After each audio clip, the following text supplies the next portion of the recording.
الحمد لله رب العالمين، والصلاة والسلام على أشرف الأنبياء والمرسلين نبينا محمد وعلى آله وصحبه أجمعين. قال الله تعالى: يا أيها الذين آمنوا إن جاءكم فاسق بنبأ فتبينوا. ایمان والو، اگر کوئی فاسق بھی خبر دے تو اس کی تحقیق کر لو. میرے سامنے ایک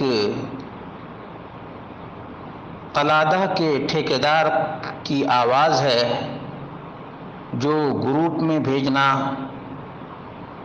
صحیح نہیں ہے، لیکن چونکہ اس میں جھوٹ بولا گیا ہے اور صحیح بولنے والے کو جھوٹا قرار دیا گیا ہے کہ صحیح بخاری میں سینے پر ہاتھ باندھنے کی روایت ہے ہی نہیں، اس لیے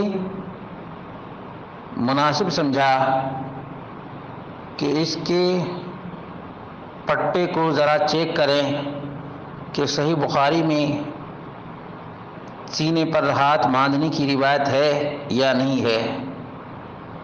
چنانچہ سہل بن سعد الساعدی کا بیان ہے.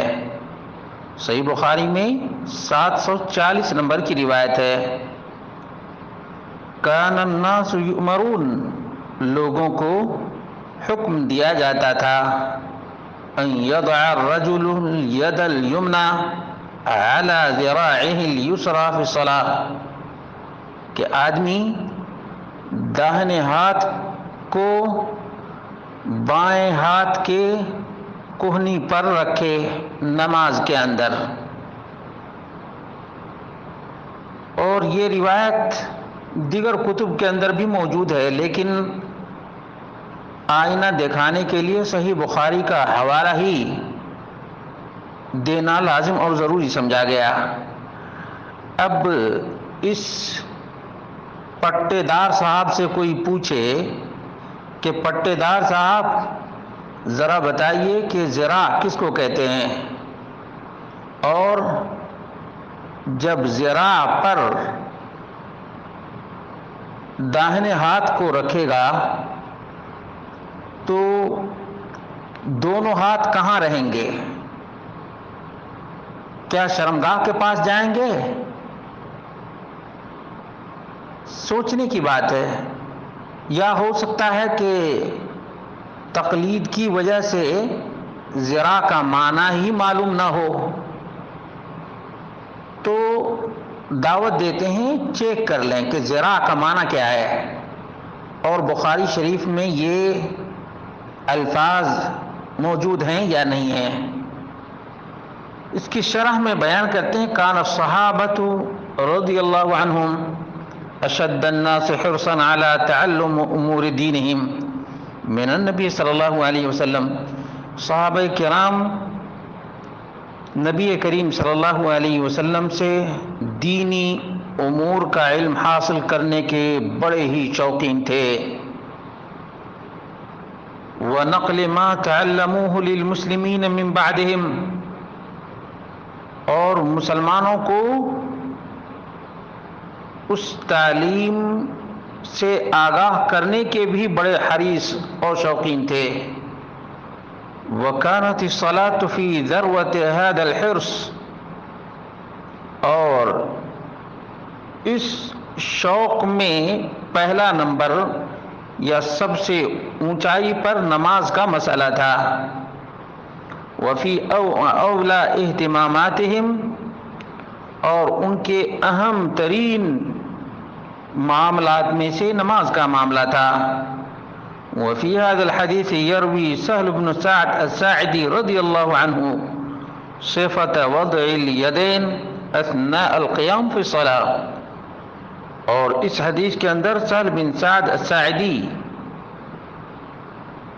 نماز کے قیام میں دونوں ہاتھوں کو رکھنے کی کیفیت بیان کر رہے ہیں اور کہہ رہے ہیں کہ کان الناس یؤمرون، لوگوں کو حکم دیا جاتا تھا ان یضع الرجل الید الیمنى علی ذراعه الیسری فی الصلاۃ، کہ آدمی اپنے داہنے ہاتھ کو بائیں ہاتھ کے کوہنی پر نماز میں رکھے۔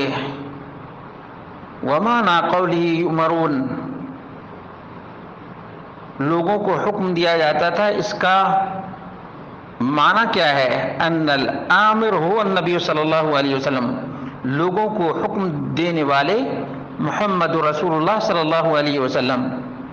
ولذلك قال التابعی، اسی وجہ سے تابعی ابو حازم سلمہ بن دینار الاعرج نے کہا لا اعلمه الا ان سهل بن سعد رضی اللہ عنہ یرفعه ویسنده الى النبی صلی اللہ علیہ وسلم،